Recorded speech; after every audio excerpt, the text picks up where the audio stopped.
आस्था के रंग में रंगा कैंथरी, हजारों श्रद्धालुओं की मौजूदगी में निकली भव्य कलश यात्रा, हनुमानगढ़ी आश्रम में श्रीमद् भागवत कथा का शुभारंभ।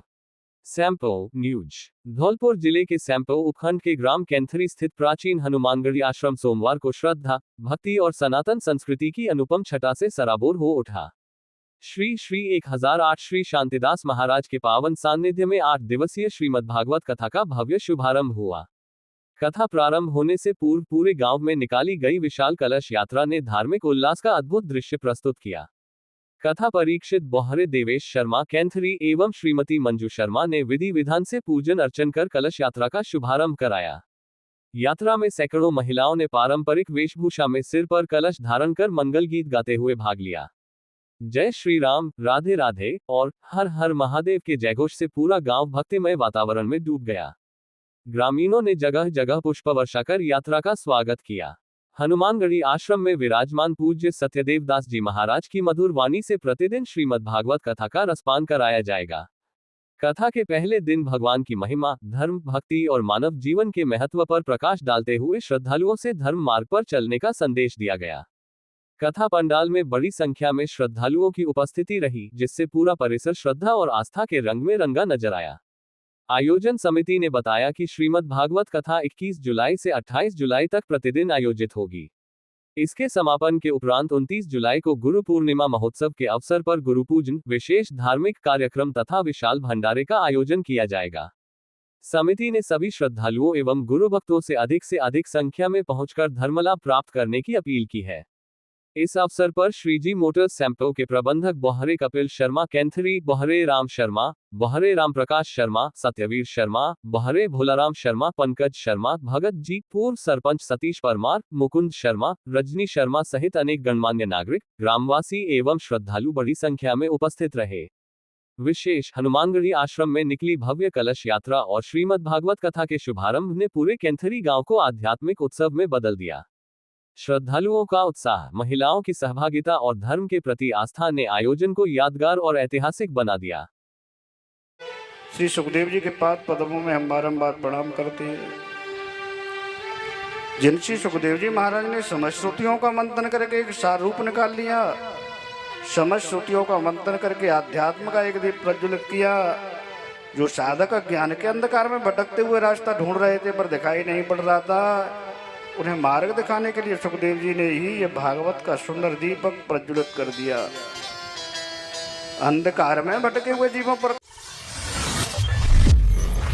नीट पेपर लीक और छात्रों पर लाठीचार्ज के विरोध में कांग्रेस का उग्र प्रदर्शन, शिक्षा मंत्री के इस्तीफे की मांग। विशेष report. Dholpur news. NEET paper leak प्रकरण और दिल्ली में शांतिपूर्ण प्रदर्शन कर रहे छात्रों पर हुए कथित लाठीचार्ज के विरोध में बुधवार को धौलपुर जिला कलेक्ट्रेट पर कांग्रेस कार्यकर्ताओं ने जोरदार प्रदर्शन किया। प्रदर्शन के दौरान केंद्र सरकार के खिलाफ नारेबाजी की गई तथा केंद्रीय शिक्षा मंत्री धर्मेंद्र प्रधान के इस्तीफे की मांग उठाई गई। प्रदर्शनकारियों ने प्रधानमंत्री नरेंद्र मोदी का पुतला दहन कर विरोध दर्ज कराया और प्रशासन को ज्ञापन सौंपते हुए परीक्षा प्रणाली में पारदर्शिता सुनिश्चित करने की मांग की। कांग्रेस पदाधिकारियों और कार्यकर्ताओं ने कहा कि देश के लाखों युवाओं का भविष्य प्रतियोगी परीक्षाओं पर निर्भर है, लेकिन बार बार सामने आ रहे पेपर लीक के मामलों ने छात्रों का भरोसा कमजोर किया है। उनका आरोप था कि गंभीर मामलों पर प्रभावी कार्रवाई करने के बजाय छात्रों की आवाज को दबाने का प्रयास किया जा रहा है, जो लोकतांत्रिक मूल्यों के विपरीत है। प्रदर्शन के दौरान धर्मेंद्र प्रधान इस्तीफा दो, मोदी तेरी तानाशाही नहीं चलेगी और युवा विरोधी सरकार होश में आओ जैसे नारों से जिला कलेक्ट्रेट परिसर गूंज उठा। बड़ी संख्या में मौजूद कांग्रेस कार्यकर्ताओं ने गिरफ्तारी देकर अपना विरोध दर्ज कराया। नेताओं ने कहा कि यदि छात्रों के हितों की अनदेखी जारी रही तो आंदोलन को और व्यापक रूप दिया जाएगा। इस मौके पर उपस्थित कांग्रेस नेताओं ने कहा कि पार्टी हमेशा युवाओं और छात्रों के अधिकारों की रक्षा के लिए संघर्ष करती रही है और भविष्य में भी हर स्तर पर उनकी आवाज बुलंद करती रहेगी। उन्होंने मांग की कि पेपर लीक की घटनाओं के दोषियों के खिलाफ सख्त कार्रवाई हो, परीक्षा प्रणाली को पारदर्शी बनाया जाए और छात्रों के साथ न्याय सुनिश्चित किया जाए। प्रदर्शन के दौरान कांग्रेस पार्टी के प्रदेश सचिव अमित मुदगल ने कहा कि कांग्रेस धौलपुर का बयान नीट पेपर लीक ने देश के लाखों युवाओं की मेहनत और उम्मीदों पर चोट पहुंचाई है। सरकार इस मामले में अपनी जिम्मेदारी से बच नहीं सकती। हम केंद्रीय शिक्षा मंत्री के इस्तीफे की मांग करते हैं और दोषियों के खिलाफ कठोर कार्रवाई चाहते हैं। कांग्रेस युवाओं के अधिकारों की रक्षा के लिए हर स्तर पर संघर्ष जारी रखेगी। जिला सेवादल कांग्रेस अध्यक्ष समृद्धि दीक्षित ने कहा कि लोकतंत्र में शांतिपूर्ण प्रदर्शन करना हर नागरिक का संवैधानिक अधिकार है। छात्रों पर लाठीचार्ज बेहद दुर्भाग्यपूर्ण और निंदनीय है। सरकार को दमन की नीति छोड़कर युवाओं की समस्याओं का समाधान करना चाहिए। कांग्रेस छात्रों के सम्मान और उनके भविष्य की लड़ाई लगातार लड़ती रहेगी। सोनू यादव, जिलाध्यक्ष ओबीसी, ने इस मौके पर कहा कि देश का युवा रोजगार और निष्पक्ष परीक्षाएं चाहता है, लेकिन उसे पेपर लीक और दमन का सामना करना पड़ रहा है। ये युवाओं के भविष्य के साथ अन्याय है। जब तक छात्रों को न्याय नहीं मिलेगा, हमारा आंदोलन लगातार जारी रहेगा और सरकार को जवाब देना ही होगा। सरमथुरा में सड़क खुदाई पर बवाला, बिना एनओसी पीएचईडी ने खोदी करोड़ों की सड़कें, नगर पालिका ने जारी किया नोटिस, काम तत्काल रोका। सरमथुरा न्यूज। सरमथुरा कस्बे में जलदाय विभाग, पीएचईडी और नगर पालिका के बीच सड़क कटिंग को लेकर विवाद गहरा गया है। नगर पालिका ने आरोप लगाया है कि पीएचईडी ने नई पेयजल पाइपलाइन बिछाने के लिए बिना एनओसी और निर्धारित शुल्क जमा कराए करोड़ों रुपये की लागत से बनी नगर पालिका की सड़कों की खुदाई कर दी। इतना ही नहीं, खुदाई के बाद सड़कों की मरम्मत भी मानकों के अनुरूप नहीं की गई, जिससे लोगों में भारी नाराजगी है। पालिका प्रशासन ने मामले को गंभीर मानते हुए पीएचईडी के सहायक अभियंता बसेड़ी को नोटिस जारी कर तत्काल प्रभाव से कार्य रोकने के निर्देश दिए हैं। साथ ही स्पष्ट किया है कि नियमों की अनदेखी कर नगर पालिका क्षेत्र में सड़क खुदाई किसी भी स्थिति में स्वीकार नहीं की जाएगी। क्या कहती है नगर पालिका की सहायक अधिशासी अधिकारी? नगर पालिका के सहायक अधिशासी अधिकारी विमलेश मीना ने बताया कि तहसील से ईदगाह कॉलोनी, किला दरवाजा और साहनी पाड़ा तक पाइपलाइन डालने के लिए सड़कें खोदी गईं, लेकिन विभाग ने पूर्व अनुमति नहीं ली। सड़कें खोदने के बाद गड्ढों की मरम्मत भी बेहद घटिया तरीके से की गई, जिससे भविष्य में सड़कें पूरी तरह क्षतिग्रस्त होने की आशंका है और पालिका पर दोबारा लाखों करोड़ों रुपये खर्च करने का बोझ पड़ेगा। पुलिस जन संवाद को नई मजबूती, सभी थानों पर सीएलजी और महिला सुरक्षा सखी की बैठकें। धौलपुर न्यूज। धौलपुर पुलिस जिले में पुलिस और आमजन के बीच विश्वास एवं सहभागिता को मजबूत करने के उद्देश्य से सभी पुलिस थानों पर सीएलजी, कम्युनिटी लायजन ग्रुप सदस्यों, महिला सुरक्षा सखी, जनप्रतिनिधियों एवं गणमान्य नागरिकों की बैठकें आयोजित कर रही है। पुलिस अधीक्षक विकास सांगवान के निर्देशन में चल रहे इस अभियान के तहत कानून व्यवस्था, अपराध नियंत्रण और जनसहभागिता से जुड़े विभिन्न विषयों पर विस्तार से चर्चा की जा रही है। इसी क्रम में पुलिस अधीक्षक विकास सांगवान ने मनिया थाना परिसर में आयोजित बैठक में भाग लेकर सीएलजी सदस्यों, महिला सुरक्षा सखी एवं स्थानीय नागरिकों से सीधा संवाद किया। उन्होंने क्षेत्र की कानून व्यवस्था, सामाजिक सौहार्द और अपराधों की रोकथाम को लेकर सुझाव प्राप्त किए तथा पुलिस और जनता के बीच बेहतर समन्वय बनाए रखने का आह्वान किया। बैठक में वृत्ताधिकारी खलील अहमद, थानाधिकारी अनिल गौतम सहित बड़ी संख्या में सीएलजी सदस्य एवं नागरिक मौजूद रहे। बैठक में महिला एवं बाल सुरक्षा, साइबर अपराध से बचाव, नशा तस्करी की रोकथाम, यातायात नियमों की पालना, सोशल मीडिया के जिम्मेदारीपूर्ण उपयोग तथा शांति एवं भाईचारा बनाए रखने जैसे महत्वपूर्ण विषयों पर चर्चा की गई। पुलिस अधिकारियों ने नागरिकों से अपील की कि वे संदिग्ध व्यक्तियों, अवैध हथियारों, मादक पदार्थों की तस्करी, साइबर ठगी तथा अन्य आपराधिक गतिविधियों की सूचना तत्काल पुलिस को दें, ताकि समय रहते प्रभावी कार्रवाई की जा सके। पुलिस अधीक्षक विकास सांगवान ने कहा कि सीएलजी सदस्य और महिला सुरक्षा सखी पुलिस के महत्वपूर्ण सहयोगी हैं। इनके सहयोग से अपराधों की रोकथाम, महिलाओं और बच्चों की सुरक्षा सुनिश्चित करने तथा समाज में विश्वास और सौहार्द का वातावरण मजबूत करने में सफलता मिलती है। उन्होंने कहा कि धौलपुर पुलिस भविष्य में भी इसी प्रकार नियमित संवाद के माध्यम से सहभागी, संवेदनशील और जनोन्मुखी पुलिसिंग को और अधिक प्रभावी बनाने के लिए प्रतिबद्ध रहेगी। वहीं उपस्थित नागरिकों ने भी पुलिस प्रशासन को हर संभव सहयोग देने और जनजागरूकता अभियानों में सक्रिय भागीदारी निभाने का भरोसा दिलाया। छात्रों की गूंज अभियान को लेकर एनएसयूआई बसेड़ी की संगोष्ठी आयोजित। बसेड़ी न्यूज। भारतीय राष्ट्रीय छात्र संगठन एनएसयूआई के राष्ट्रीय अध्यक्ष विनोद जाखड़ के नेतृत्व में देश भर में चलाए जा रहे छात्रों की गूंज अभियान के तहत एनएसयूआई ब्लॉक बसेड़ी द्वारा हिंगोटा स्थित देव पब्लिक स्कूल में संगोष्ठी का आयोजन किया गया। कार्यक्रम में छात्र छात्राओं को शिक्षा, रोजगार और युवाओं से जुड़े विभिन्न मुद्दों पर जागरूक किया गया। कार्यक्रम के मुख्य अतिथि जिला कांग्रेस कमेटी के जिला महासचिव ध्रुवेंद्र सिंह खिड़ोरा रहे, जबकि ब्लॉक कांग्रेस प्रवक्ता रामबली शर्मा, लोकेश पाराशर एनएसयूआई अनूप गुर्जर तथा आरजीपीआरएस ब्लॉक अध्यक्ष अमित परमार नाहरपुरा विशिष्ट अतिथि के रूप में उपस्थित रहे। कार्यक्रम की अध्यक्षता एनएसयूआई ब्लॉक अध्यक्ष यशु शर्मा ने की। मुख्य अतिथि ध्रुवेंद्र सिंह खिड़ोरा ने कहा कि नेता प्रतिपक्ष राहुल गांधी के मार्गदर्शन में चलाया जा रहा छात्रों की गूंज अभियान, पेपर लीक, प्रतियोगी परीक्षाओं में धांधली, महंगी शिक्षा और बढ़ती बेरोजगारी जैसे गंभीर मुद्दों के खिलाफ छात्रों और युवाओं की आवाज को मजबूती देने का प्रयास है। उन्होंने कहा कि शिक्षा और रोजगार प्रत्येक युवा का अधिकार है तथा इन मुद्दों पर युवाओं की भागीदारी लोकतंत्र को मजबूत बनाती है। ब्लॉक कांग्रेस प्रवक्ता रामबली शर्मा ने बताया कि यह राष्ट्रव्यापी अभियान 25 जून से 9 अगस्त तक देश के 28 राज्यों के 28 प्रमुख शहरों में आयोजित किया जा रहा है। अभियान का उद्देश्य छात्रों की समस्याओं को प्रमुखता से उठाना और उन्हें अपने अधिकारों के प्रति जागरूक करना है। संगोष्ठी में शिक्षा व्यवस्था, प्रतियोगी परीक्षाओं की पारदर्शिता, रोजगार के अवसर और छात्र हितों से जुड़े विषयों पर भी विचार विमर्श किया गया। इस दौरान ध्रुवेंद्र सिंह, रामबली शर्मा, लोकेश पाराशर, प्रशांत मौर्य, अमित परमार नाहरपुरा, अनूप गुर्जर, यशु शर्मा, गिरिराज परमार, अमित सेन, प्रवीण शाक्य, भानु कुशवाहा, सोनू जगरिया सहित बड़ी संख्या में एनएसयूआई पदाधिकारी, कार्यकर्ता एवं विद्यार्थी उपस्थित रहे। असहाय बुजुर्ग महिला का बना सहारा, धौलपुर पुलिस संवेदनशील पुलिसिंग की मिसाल। धौलपुर न्यूज। पुलिस अधीक्षक विकास सांगवान के निर्देशन तथा अतिरिक्त पुलिस अधीक्षक वैभव शर्मा एवं अतिरिक्त पुलिस अधीक्षक एडीएफ बाड़ी श्रवण कुमार झोरर के सुपरविजन में धौलपुर पुलिस जिले भर में एकाकी बुजुर्ग महिलाओं और बुजुर्ग दंपतियों की सुरक्षा व सहायता के लिए विशेष अभियान चला रही है। इसी अभियान के तहत एक असहाय बुजुर्ग महिला मदद की उम्मीद लेकर कोतवाली थाना धौलपुर पहुंची।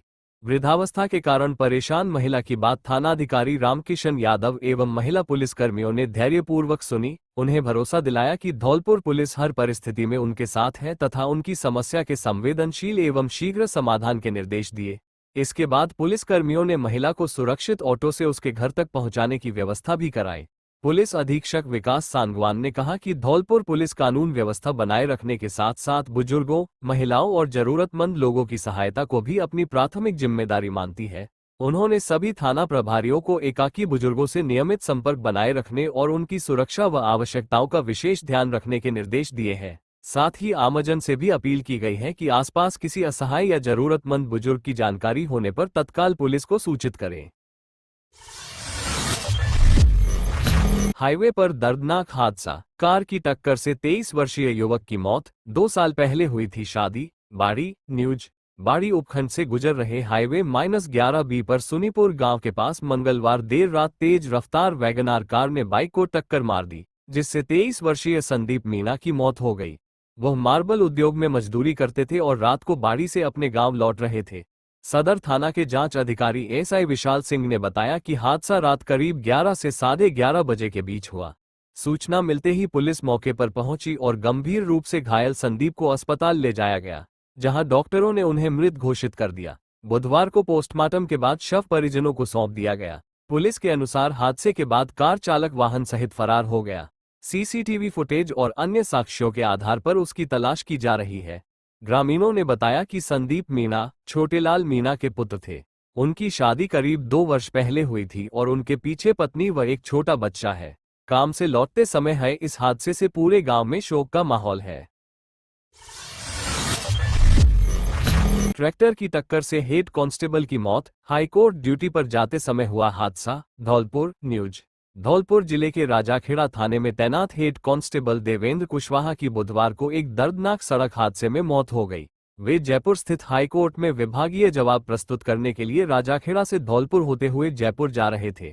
इसी दौरान दिहौली थाना क्षेत्र के गाड़ी गांव के पास सामने से आ रहे एक ट्रैक्टर ने उनकी बाइक को टक्कर मार दी। हादसे में देवेंद्र कुशवाहा गंभीर रूप से घायल हो गए। आसपास के लोगों और पुलिस की मदद से उन्हें तत्काल मध्य प्रदेश के मुरैना अस्पताल पहुंचाया गया। प्राथमिक उपचार के बाद उनकी गंभीर स्थिति को देखते हुए चिकित्सकों ने उन्हें धौलपुर जिला अस्पताल रेफर कर दिया, जहां उपचार के दौरान उन्होंने दम तोड़ दिया। घटना की सूचना मिलते ही पुलिस विभाग के वरिष्ठ अधिकारी और साथ ही पुलिसकर्मी जिला अस्पताल पहुंच गए। शव को अस्पताल की मोर्चरी में रखवाकर परिजनों को सूचना दी गई। हादसे की खबर मिलते ही पुलिस विभाग में शोक की लहर दौड़ गई। साथ ही कर्मचारियों ने दिवंगत हेड कांस्टेबल को कर्तव्यनिष्ठ, ईमानदार और सरल स्वभाव का अधिकारी बताते हुए गहरा शोक व्यक्त किया। पुलिस ने दुर्घटना के संबंध में मामला दर्ज कर ट्रैक्टर चालक की तलाश शुरू कर दी है। पोस्टमार्टम के बाद शव परिजनों को सौंपा जाएगा। अपहरण व मारपीट मामले में 2 आरोपी गिरफ्तार। खेत से लौट रहे युवक को बोलेरो में उठा ले गए थे। बाड़ी न्यूज। बाड़ी कोतवाली थाना पुलिस ने अपहरण और मारपीट के मामले में 2 आरोपियों को गिरफ्तार किया है। गिरफ्तार आरोपी भूरा और रामदास गुर्जर निवासी खटाने का पुरा है, जिन्हें मुखबिर की सूचना पर हाईवे बाईपास से पकड़ा गया।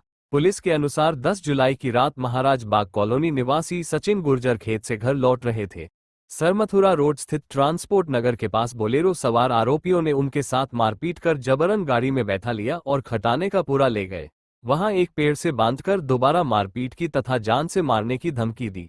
कोतवाली थाना पुलिस ने मामले में कार्रवाई करते हुए दोनों आरोपियों को गिरफ्तार कर लिया है। वहीं अन्य आरोपियों की तलाश जारी है।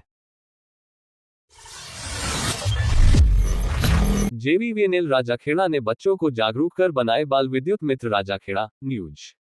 गुरुवार को जेवीवीएनएल सहायक अभियंता आनंद तिवारी ने ऊर्जा संरक्षण और विद्युत दुर्घटनाओं से बचाव की जानकारी देने के लिए पीएम श्री राजकीय उच्च माध्यमिक विद्यालय राजाखेड़ा के बच्चों को एकत्रित कर विद्युत विभाग की टीम ने कार्यक्रम का आयोजन किया गया। ग्रामीण कनिष्ठ अभियंता विशाल जायसवाल ने बच्चों को बताया कि विद्युत का सीमित उत्पादन है और खपत बहुत ज्यादा है, ऐसे में हम विद्युत का सदुपयोग करके ऊर्जा का संरक्षण कर सकते हैं। सहायक अभियंता आनंद तिवारी ने बताया कि आप आने वाले समय में भारत का भविष्य बनोगे, चूंकि देश के विकास के लिए ऊर्जा की महती आवश्यकता है और उसके लिए लोगों को जानकारी और जागरूकता जरूरी है। इसके लिए आप विद्यार्थियों की अच्छी भूमिका हो सकती है। इसके लिए विद्युत विभाग आपके पास आए हैं, आपको विद्युत की संपूर्ण जानकारी देकर बाल विद्युत मित्र बनाकर घर घर विद्युत संरक्षण और बचाव की जानकारी देना है। तिवारी ने बताया कि घर की वायरिंग अच्छे तार और स्विच से करानी चाहिए।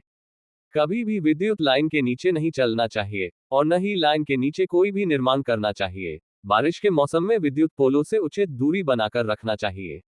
अगर कोई तार टूट जाए तो विद्युत कार्यालय में सूचना देकर ही जुड़वाना चाहिए। विद्युत का कार्य करने के लिए विद्युत कुचालक उपकरणों और जूतों का उपयोग करना चाहिए। बारिश के मौसम में किसी भी विद्युत तंत्र को नहीं छूना चाहिए। टीम द्वारा विद्युत दुर्घटनाओं से बचाव के लिए अनेक जानकारियां बच्चों को दी गई। बच्चों ने उत्साहपूर्वक भाग लिया और विभाग की पहल का स्वागत किया और घर जाकर उक्त जानकारी को घर घर पहुंचाने का संकल्प लिया। उक्त कार्यक्रम में सहायक अभियंता, कनिष्ठ अभियंता विशाल जायसवाल, विद्यालय स्टाफ रजनीकांत शर्मा, प्रदीप दीक्षित इत्यादि के साथ बालक बालिकाएं उपस्थित रहे।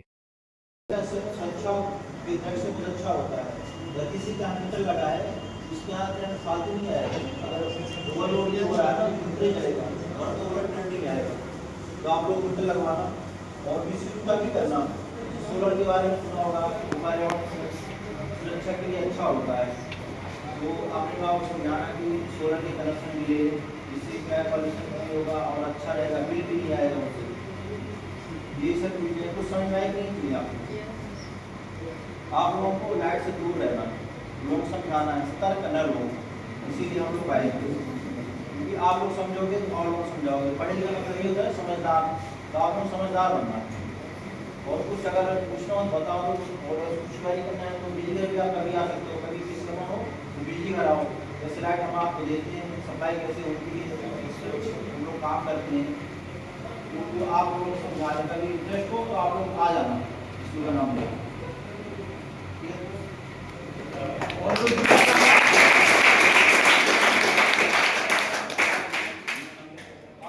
आपको समझाया कभी भी गीले हाथ से कभी स्विच बोर्ड वगैरह टच मत करना, कोई बच्चा इसमें बता सकता है क्या समझाया अभी? विद्युत सुरक्षा के बारे में बताओ, आप लोगों को सिलेबस में होगा बच्चा दो भी बार करेंगे।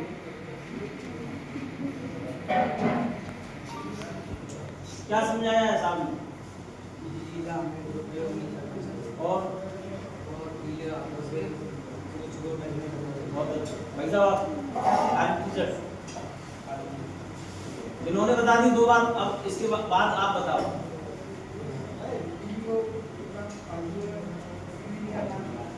और हीटर के मत आवाज करो, बहुत खतरनाक है हीटर। अब भाई साहब आप हाँ बैठ जाओ। आप लोग कुछ बताओगे तो आप लोग भव्य कलश यात्रा के साथ जारगा में श्रीमद् भागवत कथा ज्ञान यज्ञ का शुभारंभ, पुष्प वर्षा से हुआ श्रद्धालुओं का स्वागत। बसेड़ी न्यूज। बसेड़ी उपखंड के जारगा स्थित श्री केशवानंद महाराज आश्रम बननहेड़ी में बुधवार को भव्य कलश यात्रा के साथ संगीतमय श्रीमद् भागवत कथा ज्ञान यज्ञ का शुभारंभ श्रद्धा, भक्ति और उत्साह के वातावरण में हुआ। सुबह निकली कलश यात्रा में बड़ी संख्या में महिलाओं, युवतियों और श्रद्धालुओं ने सिर पर कलश धारण कर भाग लिया। भजन कीर्तन और भगवान श्री कृष्ण के जयघोषों से पूरा क्षेत्र भक्तिमय हो उठा। कलश यात्रा आश्रम से प्रारंभ होकर विभिन्न मार्गों से निकली। यात्रा के दौरान ग्रामीणों और श्रद्धालुओं ने जगह जगह पुष्प वर्षा, माल्यार्पण और स्वागत कर धर्म के प्रति अपनी आस्था का परिचय दिया। श्रद्धालु धर्म ध्वज और कलश लेकर भक्ति गीतों पर झूमते हुए आगे बढ़े, जिससे पूरे क्षेत्र में धार्मिक उल्लास का वातावरण बना रहा।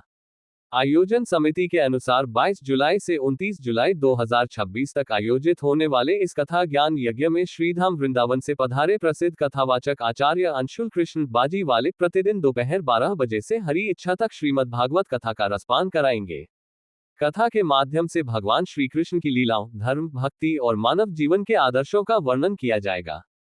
कथा का समापन 29 जुलाई को पूर्णाहुति एवं विशाल भंडारे के साथ होगा, जिसमें क्षेत्र भर से हजारों श्रद्धालुओं के शामिल होने की संभावना है। आयोजन समिति ने सभी श्रद्धालुओं से अधिक संख्या में पहुंचकर कथा श्रवण कर धर्म लाभ प्राप्त करने की अपील की है।